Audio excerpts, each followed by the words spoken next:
mid-morning to Cornet. It is the number one swag session that you tuned into. It's only 11 minutes with 12. Yeah. Which we'll get it. Isaac Avago Kusawa Mukaga. Cindy was single, by the way, for some time. Yep. Yeah, Tojukira guy Afurumia New Zzina. The single.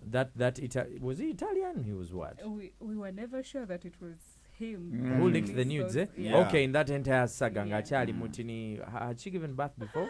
Ngachali mutini. Chifana ine kakati wogenda kuchitimba je chiri. Yali mutini. Yenna oba No. woyagala we wali awatono. Yali mutini like naturally. Yenna.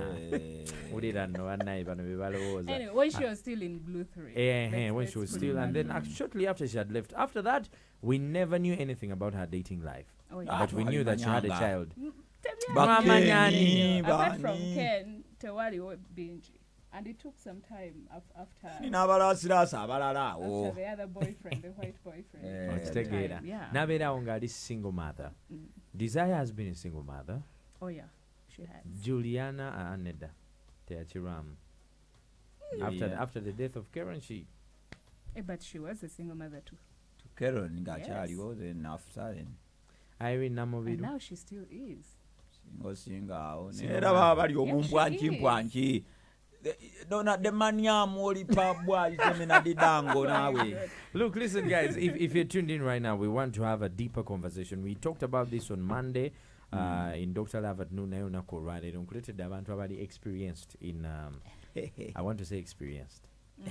Abantu abali enough first-hand information about the life of being a single parent. When it comes to dating, when it comes to living as a single parent, when it comes to loving again. Nature jagala tusoke nacho wofuna abawala 10 Detacha randomly mu Uganda sina mu Kampala yokka 10 mukaga kubo they are single mothers. Yeah. Ate wofuna 10 men. 9 of them balina abana. They are not single fathers. Baby daddies. Yes, balina abana. Why do we have the numbers? Why do we have Sarah? We have Sarah Video Misho as well. You can check her out on Twitter. You can. Video kitegeza kimu nyankole. Obeddo tudde n'omuntu gw'otamanyi. Anti video misho njagala ndabe nti amanya gano. Amanya nyankole mu nsajja omuntu amanya genye ne gakola sipenga n'omuntu. Video so misho. ekyana nga kirina ebiso birungi kye bayita video misho. Ndi munnyonnyole wa Merinya. It means good things are all nice things are ahead. No things are gone. Wamacharu Jamaica. Good things are gone. Big things are gone. Nothing good comes from behind. Everything is in front. So she's Sarah. Big things are gone. Detacha, binyari kampoza ine myaka emeka? 10 kati. 10. You have been a single parent for 10 years now. I want to think. And then our angel. She's making 7 next 7 month. together. So you have an experience of being a single parent 7 years. Yes. Why do you think the number is on the rise for single parents? I think times have changed. We had single parents before like this generation of ours, but most of those single parents were as a result of like death of a partner. Yeah. Like your father died and your mother has to raise you up alone. Yeah. But now things have changed. That also before when you got pregnant as a girl, your parents forced you. They forced you to get married to that man. But now things have changed that I can become pregnant when I don't even like this guy and you'll not force me. So we had those terrible marriages of, yes, I impregnated you, but I was not yet there. Yeah? You and I were not really... We were in a fling. Yeah. It was a mistake. And the parents force you. So you get married, you suffer the entire life, your whole life. You don't love the man does not love you. So mubera omuyomba all the time. But now things have changed that I have a say. Yes, I am pregnant. Yes, it's a man I have been seeing, but he's not a man that I would want to spend the rest of my life with. So if my parents come in and say, hey, you need to marry this man, I will say, no, I may be pregnant, but I don't love him like that. You know, there is that kind of thing of not like that. I don't love you like that. I don't want to commit to you. So, so let's do this. My friend, people get pregnant on one night stands. So someone doesn't even know the name of the other person. The surname. Yeah. This is the thing. I want to believe happens. the times you're describing, before, the word guma. Beerayo. Totuswaza. Okitegera? The good things will come. Yeah, used to hold water. Naye kati Allah omwana tulina ky'omugamba. No. Abaana tebakyatya ne mbuto. Agaya kana njaka kuba wali nkazale. Yeah. And now women are more independent, if I may say. That Detacha tayagala biwulira ebyo. No, what I mean is not independent in a way of twin empissembio or anything. No, we are independent that when you're pregnant and this man decides to walk away, you sit down and think, now I'm in this alone, what happens? Should I also start sitting on the street and begging and saying, because I'm pregnant,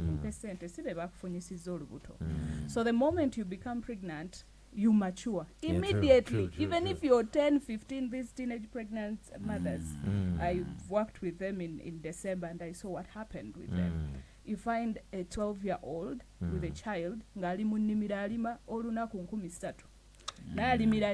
the baby she's carrying on the back. But back in the day was genda of omusajja yakuwase, so he can take care of you. But now women can we have matured to mfunyo mwana. Yes, what next? I'm going to wake up every morning and do whatever. You've completely made it clear that you don't need men. Not in really. Your lives. We need men. There is no way if I'm pregnant and a man says, I want to be here for you, even if we are not going to get married. By the way, that is one thing we are lacking. This co-parenting thing. But if a man says, oh, we are pregnant, yes. The pregnant is supposed to be we. Yes.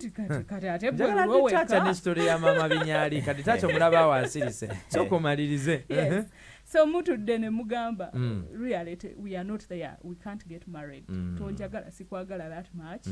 Naye kituuseewo. Let's take care of this child. Ne mubeera n'olubuto lwammwe, mwana ne mumuzaala, fees ne mukola 50-50. Oba okikkiriza ekyo. N'afunayo kasaara akalala onyiiga oba. Ate why should you? Mwakiriziganya nti you both don't want this. The only thing you have ekibagatta nti waliwo omwana. Yeah. Ofunye baawo later, afunye mukazi we later, and life moves on. Ekibagata nti mwana school fees mumusasudde, omwana ayambala, omwana alya.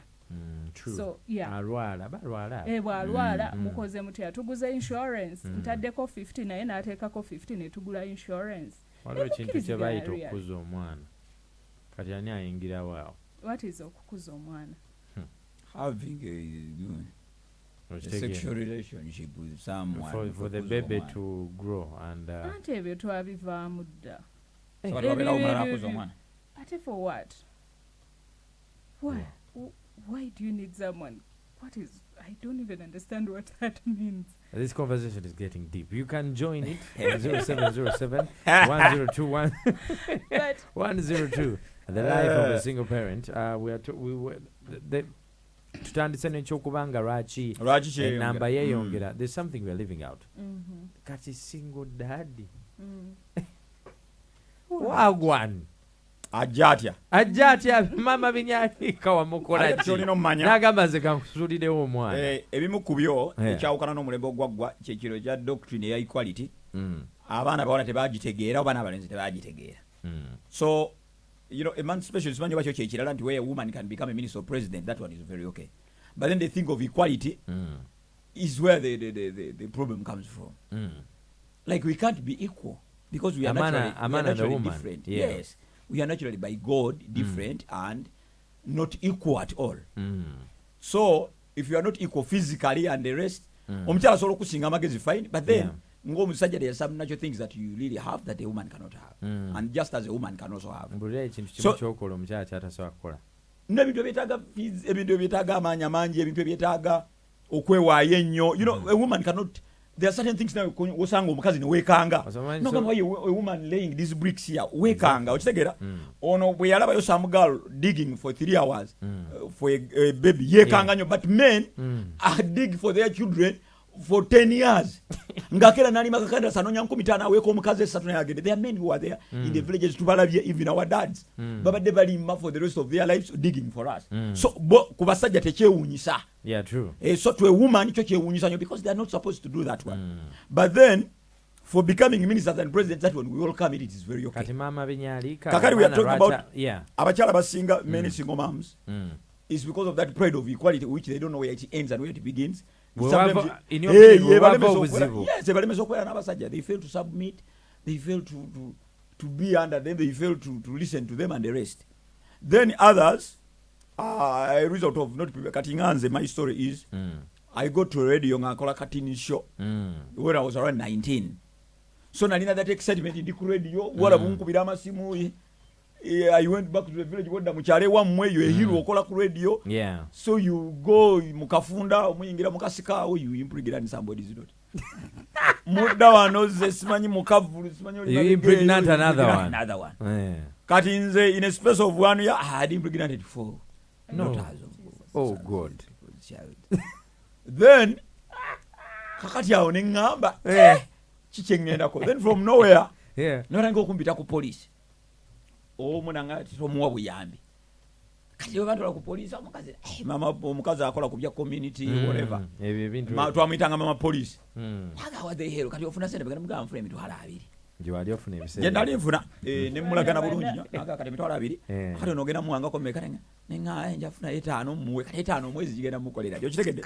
So netubanga at the end of the day fena tuli prepare no mukazi meni yakira banga talina gwaja siba talina gwaja kunenya exactly fena tuli awo mu life wetu kubanga oli yali senior 6 vacist nange almost ndi vacist ndwa kubanza nali nyingide some institution bwe bito so netubanga fena tulese naga gwe yiya chona ayiya kubanga mena sina gwenja ganti ono yakoze ensobi oboli so kati omwala in a many time ne bamanya because their parents were always and maybe okola ku radio ofuna some good money bakizula ekituufu nga mutufu nali sizifuna so ne tubeerawo but at the end of the day twamala okukwatagana we realized it was very simple nze namukubiranga ne mugamba mfunye wane emitwalo 10 kankuwerezo ogire bwe tenfunye wane okitegera mama abinyalika naye mwenyine namana joininga police and all that so ngoli munene right.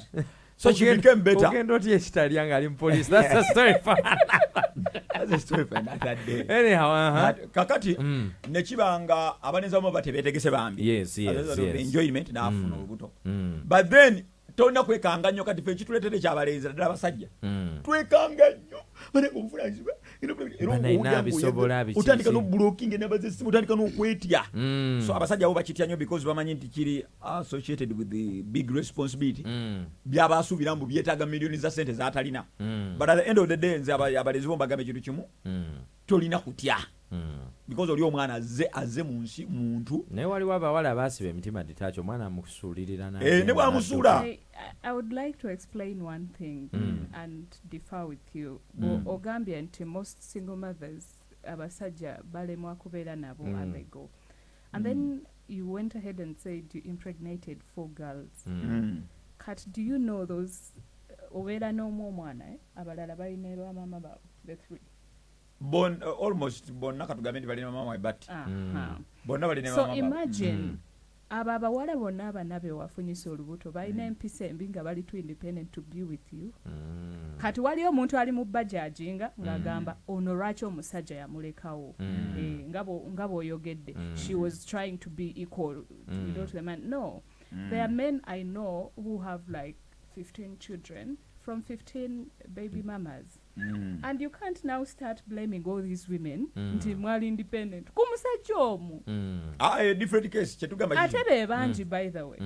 Me, I know most of my friends, my male friends, have children with different women. Yes, women. But there is one where their sister wanted to get their sister was dating. She had like 5 kids from a previous marriage, never divorcing. So now she was going to start dating again. And the brothers were like, oh, that's really good. So one time, the sister was hosting some friends of hers who are also single moms. And she asked the brothers. So like a single mothers association not or something? Really, just friends. So she asked the brothers of like, would you mind dating any of my friends? And the brothers were like, ha, I can't date a single man. And then the sister asked them, but you're okay with me, your sister who has 5 children, dating someone else's brother. How is that any different? So circumstances ninji where women have become single moms and where men have become single dads. If I don't know anyone's story, I really don't judge them. I just applaud mothers and men who are raising these children alone. And here where I don't understand is omukyala ye yasobola kweta single mom kati nze amu single dad as well because I take care of the children. Yes. Mbera wano ninsasula fees. So omwana okubeera nawe just because she's comfortable. Kati abakyala bo baga I'm a single mother, but I'm there. Nze I know I want to think a single father is the one taking care of the children. No, abera no mwana waka, you're a baby daddy. Hey. Yes, If but you're taking right care now of the you're child, baby you're a baby yes. daddy. Neo yo mwana wabera under your roof. Ngobera na Obera ye. single dad. Yeah, buli kimu obera single dad. Yeah. Nze Oli baby daddy. who takes let me say 70% of what the child You needs. are a father. You're So a father. ng'omukazi amulina era asigala single mother. Omukazi era ye omukazi abera single mother. Even if she's taking care of 2%. Yeah. Nze asasula fees akola single mother. Yeah. Kati But single she's mother the one lwaki ajja ku living with that TV child. naye n'asumbwa abantu mu single mother nga somebody is taking care of the kid.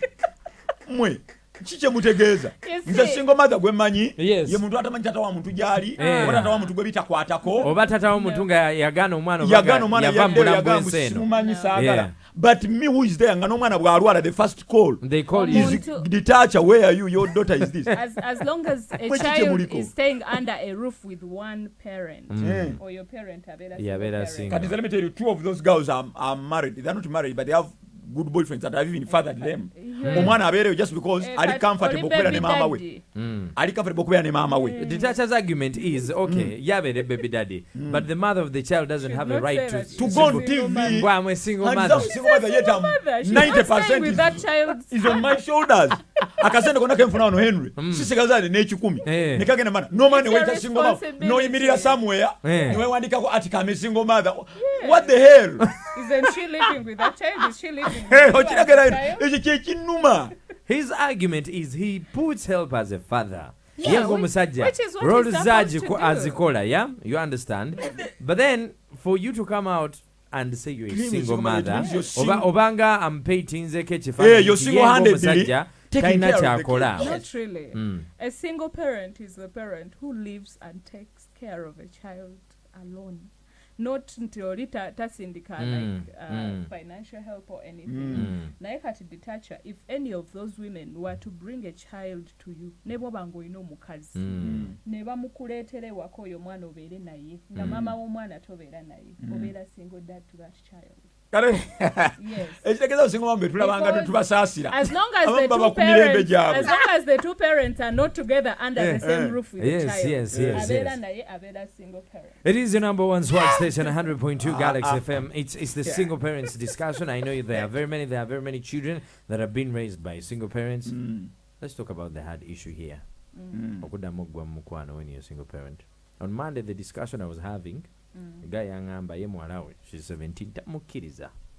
Buli waba agenda olaba omukazi omulala, she says, daddy nedabireke. Okitegeera, it becomes hard, and I want to respect his decision. Abamu kumugamba omwana akugamba atya, but this is someone he has been with n'amukuza paka ku myaka 17. So amwagala nnyo. ayina special attachment. Then wabaawo ne bano omusajja yanzaalamu n'andekawo ne ntoba n'abaana bange nze omusajja takyayina kyaŋŋamba. Do you think it's okay for a single parent to date again? But of course, you're not dead. You're human. It The doesn't damage, mean- the wound, Come on. the emotions. It depends, by the way. It depends. Like I said, there are some reasons why people are single parents. Waliwo omukazi aveyo n'agamba, I never want to get married. I don't want a man. I just want a child. She comes, she finds a man. She doesn't like the guy even. Just randomly. Oba namusasula. Yeah, basically. Yeah, and she gets pregnant. And Have you nazaala been paid omwana. before? Bakusasulako? Abantu bakola Abeera something. gigolo oyo abeera. But he also must have nice genes. Detacha tumwe connection bamusasule Bamusasule kubanga siba ye waga wano nti mugisu simanyi biki. Kyeraga ne bansasula indirectly. How are your genes? Babagala bana balabika bulungi. If First they of call all, you and bagala say bana omusajja nga alina amagezi. Nganze That's why byonna when byonna people mbirina. go to spam banks, you're given this book to check. N'olaba profile y'omuntu Ah! n'olaba ono. I'm another donor Would- here. Would you deposit in a But- spam bank? Detacha? Nsobola okudonate. Yeah, you should. It's good to give Kubanga life. bagamba everything You is- don't know Richard Mugisu. Naye tolimba ku profile.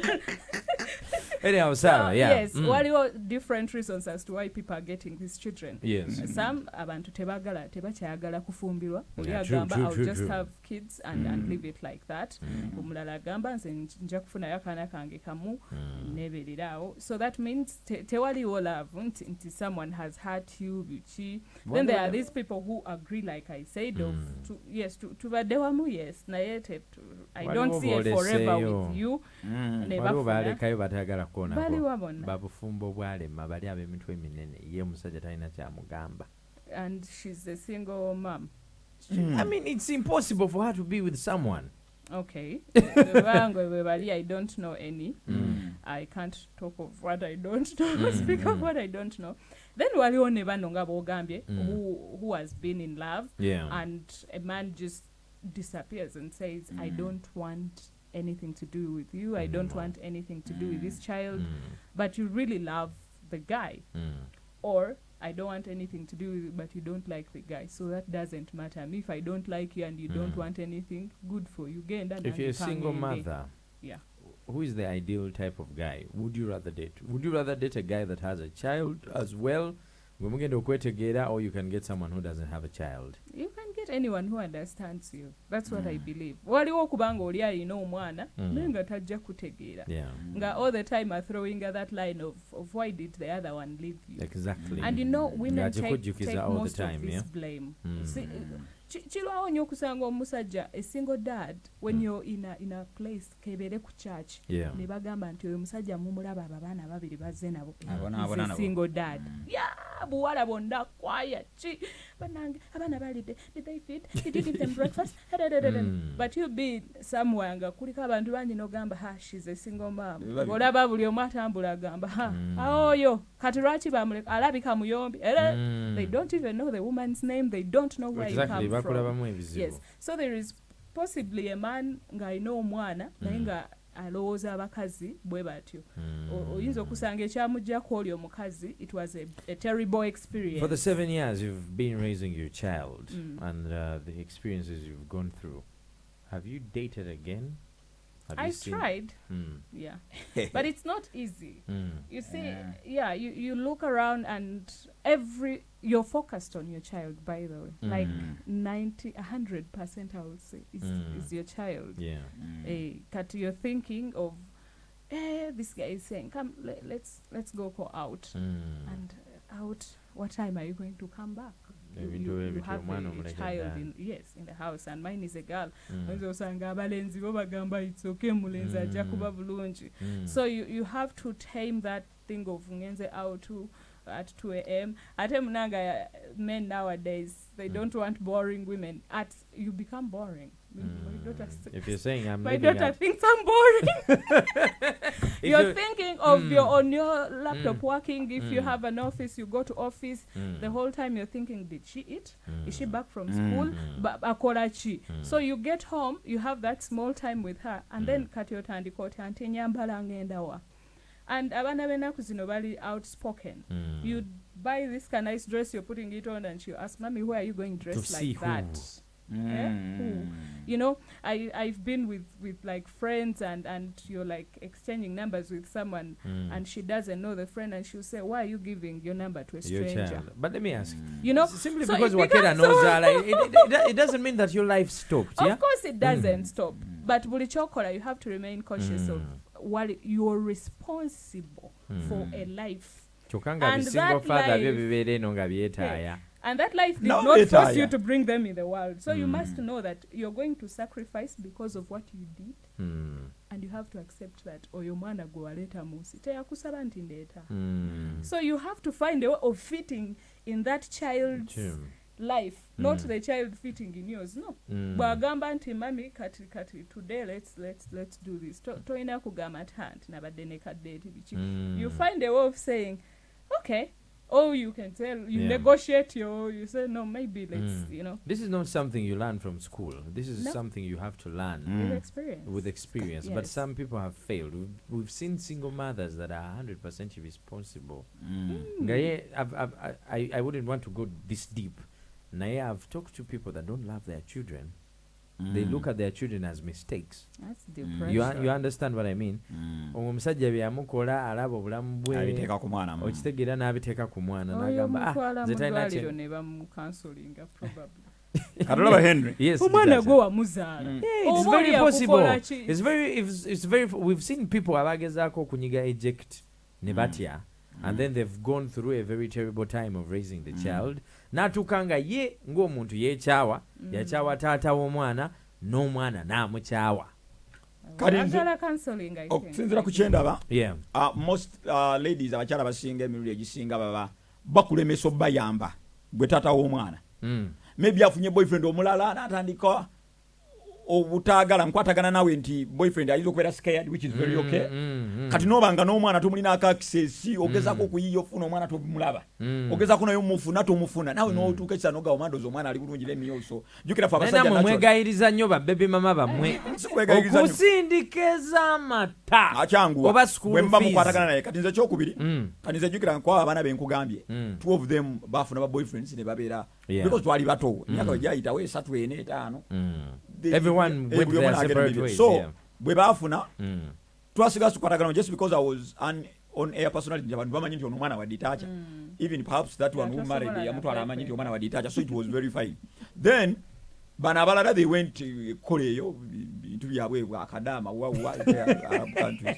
Kakati ne babanga Do you make it sound That's the way it is, yeah. But then they are working. So ne babanga they can take responsibility of their kids. Oli nagaba bugambi olabira bulabisi omwana namukyusisa somero. Because abamu afuna akakadde kera Zzina okitegeera. Omwana nakoze kati gwe just ngomuzadde abagamba ko bugambi n'ogendayo n'okola ki. Naye kati nze omuntu akuba akagombe n'alabaga abagaya abasinga ku basingo mothers 10 8 kubo abasajja balabirira abaana. Nze ekyo ndikyuwa. Abatalabirira babalemesa. Yenga mama yalemesa, yeah. Naleta ogusungu ogungi. There's also the issue of the family of the Ngolinga girl. agamba wakwata mukwate mwana. Tetubakwata bukazi namwe mwajja kunyumirwa. At the end of the day fenane tufunamu obuti. Nekati onteka ko obuzungu linga ganze nakukwata. I like that Detacha is speaking from experience. Yes. And he's trying to sound like every man is as good as he is. You see, senti buli musajja nti alimu amagezi agalabirira omwana. I want you Nenga to bachali bange bona understand byenjogera that. nabo balabirira abaana. Bandi banga waliwo n'abakulimba ng'omuntu tayagala mukitegeere. Me, I've had friends when mubeera awantu ne muwulira nga bamwogeddeko ekintu ne bagamba nti yazaala omwana tawanga yadde n'ekikumi, not because omukazi yamulemesa or anything, but because he's just like that. Naye nga muntu w'amaanyi ne mumutunuulira I want to believe, and you're like, if you reach an extent ng'omuntu omufunye olubuto n'ozaala ne mwawukana, abamu baate baayawukana mu bulungi, kati n'osangawo friction eyo nga instead of mwayawukana obina omusajja kati awakyali omuntu n'okwogera n'oyo muntu afazaali osekwa n'omwewalamu n'obyekolera wekka nga ne bwakkubira essimu togikwata nga ne wagamba nti njagala sindika z'amata omugamba zireke embwa ggwe ekyo ekyokubirimesa abasajja okulabirira olaba ne Detacha kyagambye nti some men are not allowed to have access to their children. Yes. Omukazi bw'afuna boyfriend nga takwagala. I've seen it on social media several times of nga abantu bagamba when a woman or a man has a child with someone, basigala they will still go and sleep with them, what. So sometimes oli bw'afuna girlfriend nga gwe yo a baby mama agezaako kwewala so that the girlfriend doesn't think it, and I think people need to understand that bw'aba afunye girlfriend nga girlfriend akimanyi nti he has a child, let the three of you sit mutuule ng'abantu abali machuwa ogambe girlfriend nti ono mwana wange oba enjala ekuluma. I'm trying to look at it in a civil way. Look, listen, by the fact that you split, there's nothing between you that is civil. But olaba ono alabirira baana be. If you're a man and you're taking care of our child, sekwinako buzibu. Nati okweyita single kye kituluma. Hear me out. Yeah. Hear me out. Why I'm saying people should sit. Kati bwe tutuula n'oŋŋamba nti Sarah tulina omwana yes naye kati nafunye girlfriend. I don't want to be showing up at your house. Kulaba omwana. Tomanyi mbiranye ebeera awo. No. I don't want to be showing up at your house again. Bino bye mbadde nzija to pick the child what.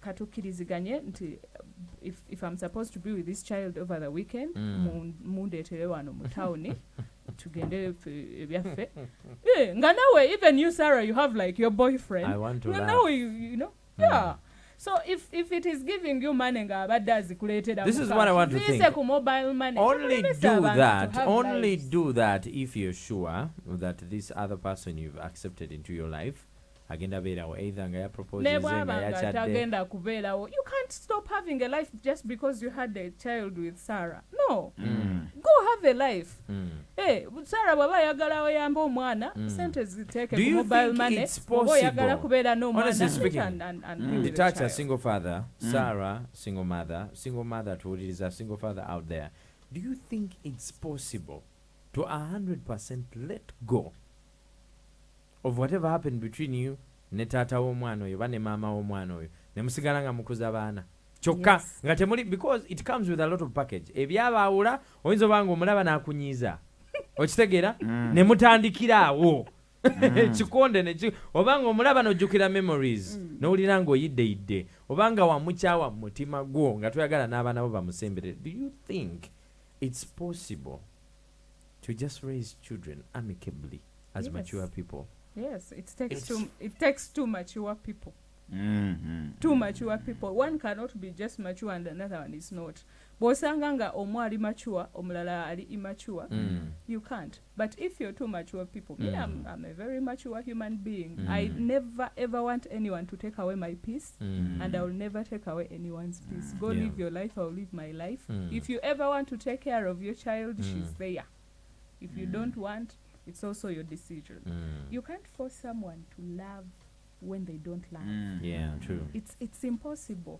The more you push, if that man has had a relationship with a child, the more you push him, agenda ava nekumwana atandika so if whatever your relationship between a child and a father, leave it that way. Omwana bwali agala alinoonya taata bwali agala alinoonya mwana we. You know, you can't.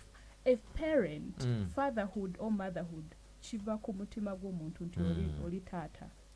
I've seen scenarios where bayawukana, then but people are weird. They have weird behaviors and weird intentions. Nga yes ayagala abaana be naye nga maama waabwe yamukyawa oba taata waabwe. When they are spending time with them, nga byayogera nga ku maama w'omwana. Oh yeah. Mama ibatero tuogerako ebigambo ebinene. Nah, even men do it. Even men. It's a two-way thing. Even men. I've sat down with people that are going through things. Kati omwana n'agenda ate okuva ewa maama we. Ate ng'akyayoli. Okitegeera n'abeera awo ng'oli amulaba bulala. Kati olaba. Yes. Bamaama ng'ovudde ku ky'okweyita singo ng'ate tuli nabo wamu. Because the single nkitegeera nti gwe wekka gwasitudde manto yonna. Kati we bayita basingo ne bayita ne propaganda ebuulira abaana bano all the trash that we've done to them. Exactly. That sometimes doesn't exist or it exists. Then we bavaawo ne balyoka bakola ki ne society nayo ne bagiraga. Kati omusajja ogenda n'obeeraawo n'ogana niyo oba muleke bulesi ye mwennyini akyogere ng'era bwe kiri. Ne kati ngono bwagambye when you grow up kati ffe bwe twakula nze ndabedera nga byangu nnyo because simple nti gundi wamulabye nti nakuweereza ka report card yayise gendayo okosimanyo mu visiting because gwali eyo kolewo ngene ebintu byangu kaniza just seneralikira kati nganze nti abaana bange nga bwe bali awo ngenda kubeera nabo naani.